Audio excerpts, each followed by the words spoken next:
The bodies of the women were found in such a state of decomposition that detectives were unable to determine a cause of death.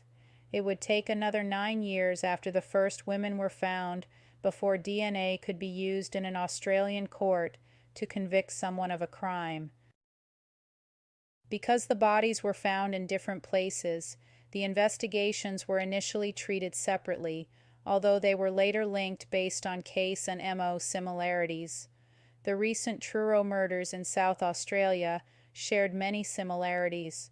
All of the victims, according to the police at the time, were walking, with the majority of them intending to take public transportation when they vanished. Several may have tried to hitchhike. Authorities assumed that the victims probably knew or trusted their abductor, given the lack of eyewitnesses to anything suspicious. The causes of death were elusive, and many bodies were stripped of their belongings. Around 2,000 interviews were held regarding the case, and later investigators speculated the possibility of 2 or 3 separate offenders.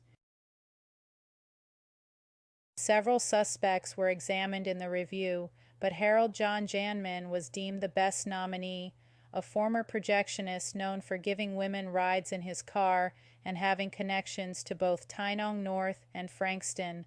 Interesting connections aren't necessarily evidence, and Janman has always maintained his innocence.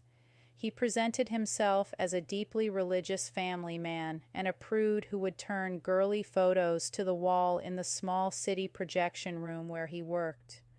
Yet he had been charged with soliciting for the purposes of prostitution the year before the murders began.